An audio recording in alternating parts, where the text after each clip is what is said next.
put in a show, but some I think, hey, this is okay. It makes a nice presentation. Yeah. And then some of what is good by putting it in the show we have, you get the judges' comments back. Yeah. They have a sec. They tell you what you did good, and then they tell you things that could be improved upon. That's really And interesting. in the improved upon area, they don't criticize you. They tell it in a positive way. I remember one time with one of mine, it's like the quilt would have benefited from more quilting. So it really didn't have enough in it. Yeah. That's But really yeah, but they interesting. don't. Yeah, they say it and they give you some direction. They give it to you in a That's really interesting. positive feedback. So let Hmm. me ask you. So it's so funny because I've been in this mindset of like I start out with a quilt and I think, oh, this is going to be cute, and I think I know it'll go in a show because it's going to be so awesome, and then I get Yeah, about like a third of the way in, I'm like, oh, this will never go in a show. Like things right. are going terribly wrong, and I'm wondering, like, what's the mindset? Do you have a sense of like, are you just quilting to quilt and then later you're like, oh, this is cool, or do you like start out thinking, this is so going to be in a show, I'm going to enter it? Like, what's your sort Oh, of strategy or philosophy? oh no, I never make a quilt thinking it's going to go in a show. I just make them for me.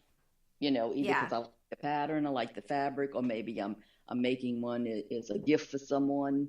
yeah, Uh, I've made quilts for all seven of my grandchildren when they were born. yeah, Everybody got a baby quilt. I've made baby quilts for the nieces and nephews who have had children. So, yeah, but yeah, most of the time, yeah, it's just when the quilt show comes up and the organization would like to have a lot of quilts hanging up. Your show's not yeah, going to be effective if you only have a few quilts. So they encourage members to enter your quilt in the show. You yeah, get feedback on it, and then and lots of them. There was also a category for non-judged. You could have put a quilt in and not had it if you didn't want it judged. You were just putting the quilt in. yeah, So there were quilts, and maybe it's a nice display. yeah. So you didn't have to have it judged. That's interesting. I like that. That's nice, Yeah, actually. but there were gorgeous quilts there, Yeah, they were and gorgeous. and the judges have been very complimentary on the quality of the Yeah. quilting, It was yeah, and the very high quality. workmanship. Yeah, it was gorgeous. And there were cool categories of like you had taken a class or you saw Right. patterns done in a different way. And it seemed to me what the local show was. There was some individual creativity, lots of it, lots and lots and lots. But there were Yes. also a lot that had used specific patterns that you could Yes. identify. And then Right. maybe that's the difference between a local show and a national show. But I'm not sure. It could be that a national show is also got a lot of like the Splendid Sampler, right? So Right. that's everywhere, and everyone has their different versions, or Dear Jane, or other things. But then Yes. there were also other patterns that, and so it was really fun to see different people's versions of these nationally known. Everybody knows these Right. patterns, right? Yeah. Yeah, Yes. And I think a lot with the national shows and the international shows, there's maybe a lot more creativity. I don't know, a lot of yeah, things that people design themselves. yeah. I follow a pattern. Yeah, it's interesting, right? So, yeah, and the stitching, I mean, it was gorgeous. So, what did the judges, so when you got back your forms with what the judges said, so did you feel like did you feel okay? Like that was the other thing. I really didn't want to be judged, I guess. I was afraid of Well, what they'd say, so well, I think most of the time we were speaking with the judges one night, and they were saying most of the time people know what they've done wrong in a quilt. it's They don't totally true. always they don't always recognize what they've done right. Yeah. Someone a judge may comment, um, I don't know, maybe excellent binding, and you think, oh, I don't Yeah. think my binding's all that. I never thought my binding was that great, Right. or excellent piecing, and you don't think your piecing is that great. Yeah. But they said you always know what's wrong, and even Totally. before I get the comments, sometimes I know what they're going to say. Right. Right. It's like I'm not my bindings are not that great, and I Yeah. know they'll say that. And here I'm looking at one of mine. It says binding should be full, straight, and even with 90-degree corners. That's a Interesting. common comment. Yeah. Interesting. And then I watched a little bit of the judging for maybe 20 minutes, and Mm-hmm. there were two of them, and Yes. right, there were two judges, so they had Yeah. 400 quilts to get through, which is a lot. That's a lot of Yes. judging. And then they had a scribe, someone's taking their notes, and then two people standing on the quilts, not on the quilts, but standing next to the quilts, so they would move them, and then they would give them Yes. direction of what to do. Right. Um, Yes, they were either releasing them, meaning, they looked at it, they made the comments, the scribe wrote everything down, and they were releasing it. It wasn't going to be held for any award.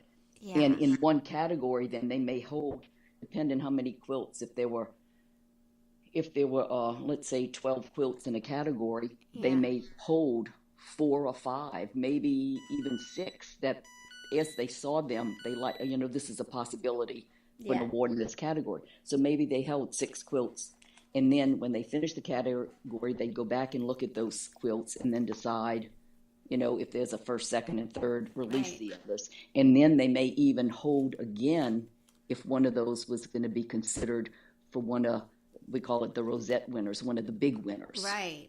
Now, what about the big winners? So, what did you know, like, were you surprised at who won? Was it like obvious who would win these categories? Like, I'm curious, like, how Well, big winners become big winners. oh, I was, well, this year, I didn't see some of these quilts. I didn't see the full quilt. I was working with folded quilts, putting them in bags. So So I you didn't didn't see see, them. yeah, I didn't see them Right. until they were up. Interesting. But there was some years, there are some people that are making a quilt specifically for the show, and especially like the category. There's one category which is theme, a quilt that represents the theme of the show. Yeah. And um, I know someone one year, she was making one specifically for the theme, and she does very good work. She has won awards, and sure enough, she won for theme that year. Yeah. Um, I think, and so best of show and the theme quilt and Yeah. some of those, and sometimes it's the individuals. There's Yeah. some individuals that just do gorgeous work, Yeah. and you Yeah. think that they're gonna win some ribbons. Yeah. It's interesting. The one that got me this year was the whole Oh, cloth on silk. yes, It was yes. just incredible, right? Right, that was Incredible. Pat. Yes, that was Pat Amon. Pat It was Amon. beautiful. Yes. Yes, and Pat Amon also is the one who donated to us, I think, 30 or 40 years of Quilter's newsletter. Oh, yes, yes. I think Yes. she did. Yeah. Yes, and we're starting to go through it. It's amazing. I need to interview her. So yeah, so it was beautiful. It was long. I brought my law students. They had never been to a show before, so that Oh, was really great. yeah. Because They were exhausted. We weren't there. We were there, for about 5 hours, but they were like yeah. exhausted. Um, and they quilted. So the other part of the show is that you have community quilting with little machines, the Right. barrettes. Yes. And I was like, okay, we'll sit down and try it. And they wanted to finish their block, and they spent a lot of time. It was really great. Yes. You can get hooked doing this. Yes. Really, they were definitely hooked. So we bought one of those machines because you can do that. And it was great. It was a great show. It was a great show. Yes. Okay, so we were at the show, Mhm. and and it was Friday morning. We came on Friday morning, and Judy, who is like cheerleader in every way, and she's awesome. Yes. She came up and said, "I have a replacement for you for Paducah. Mary Ellen's willing to go, and she's been before." So we were beyond, like, you were just like, that was the coolest ever, because they were leaving on Monday, and this was Right. Friday, right? So Yeah. first, tell me about. Well, I just like, you're now my very favorite person on the planet, because that was so beyond awesome. But tell me, like, what's Paducah like? Like you wanted to go back. Why did you want to go back? And how was what you did this time? Was it similar or different? Tell us a little bit about Paducah.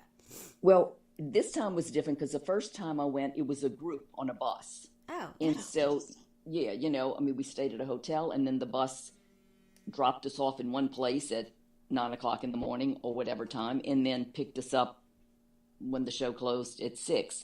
And you could still get around all day, but it probably wasn't that much different, other than you weren't as flexible, I guess. Yeah. This time we were in a car, so we even came back one day and rested for a little while because we were going back to the quilt museum at night. Yeah. And we were so tired, we figured, we would just, Take a nap. yeah, you'd have to Right. rest some Yeah, because totally. we'd just run through the museum and go, okay, let's just hurry up and get Yeah, this over totally. with. There's only so much. I mean, the thing Right. that's so interesting about these shows is that it's not only like physically exhausting, which it is, but it's like your sensory overload, because it's Oh, like yes. the level of beauty is so overwhelming that you're like, you're almost like drunk with beauty, you know? Right. And what I like about Paducah is it's not just in one building. You're not inside in one building just walking up and down aisles looking at quilts, or up and down aisles, shopping and looking at the vendors. It's throughout the whole town. So there is the convention center and the expo where there are quilts and vendors. And then you can walk or take a shuttle to, we called it the bubble, but I think they call it the pavilion, where there were more quilts and vendors. You could go in the downtown area in little shops, and they'd have quilts and displayed in some shops. You could, I think Quilt in a Day had a horse and buggy that you could ride as a shuttle between places. Interesting. And we walked some. We walked to in what was called Lower Town. That's where they've kind of done some redevelopment and getting artists, various types of artists in, and redeveloping that area of the city. And we walked there from the convention center to go to Hexie House, which is where Paper Pieces is located. That's very cool. And then we walked again, I think Judy and I walked about 9 blocks to get to a display and a lecture by Kachi, and I can't remember her last name now, who did the new hexagon. Yeah, right. She's amazing. Right, she is. In fact, we ran into her a few times. That's so from the cool. show. It's amazing. It's spread out all over the city, but you'll still run into people. That's really cool. All right. So you drove to Paducah with Edith, Judy, and Gigi driving. Is that right? Yes. All right. So let's start at the beginning. What was that like? Well, that was fun. I mean, we left, Gigi, Judy, and I left New Orleans, and we picked up Edith in Amite at one of the exits off the interstate in Amite, because she had just come back from, I think, a long arm. Yeah, Gamble, right? She's right. Right. So she was. Right. She's a long armor. Yes, and, she is. And she has a farm up near Amite, so she didn't even come all the way back to New Orleans. That's craziness. So we picked her up, and we went as far as Memphis and spent the night at Hillary's house. And then Hillary joined us the next day. She also drove her car, so we had 2 cars, which was convenient. That did work. That worked out well. And I heard from others that what was good about Paducah with 2 cars is that you all went really early so you could get parking. So parking wasn't as huge a problem. Parking did not seem to be a problem this time. I don't know if really it's because we were extra early or what it was. That's really interesting. But yeah, it wasn't bad. And then you all stayed in a condo, right? Yes. I rented a condo for you guys, and that was okay? Oh yes, that was wonderful. It was big, it was spacious, it was very nice, and it wasn't, I think it was about 7 miles from downtown, but it wasn't it was easy to get to downtown. The directions were pretty good. It's so hard to know when you don't know a city and you're just like, doing it blind. So, I mean, you all kept saying about the house how clean it was, so I was really It was, yes. That's good. And I think some of it was, since I had been to Paducah before, there's some things, I knew the general direction of some things. It's like, I know if we're going to the right, we're going to the downtown area. We're going to go towards the convention center, and it's right on the river. Yeah. The city's right on the Ohio River. Yeah. Interesting. So it was nice. So they were super. I kept hearing from all the other team members how happy they were that you were there, because they felt like if you hadn't been there, it would have been kind of disorienting because you were kind of the anchor because you had been there before. So that was really great. I'm glad I could help. That's really cool. And then you all met Quilt Man. Yes, we did. You had That's dinner with a family. You guys picked up a family and had dinner with a family. Yes, we did. Yeah, the first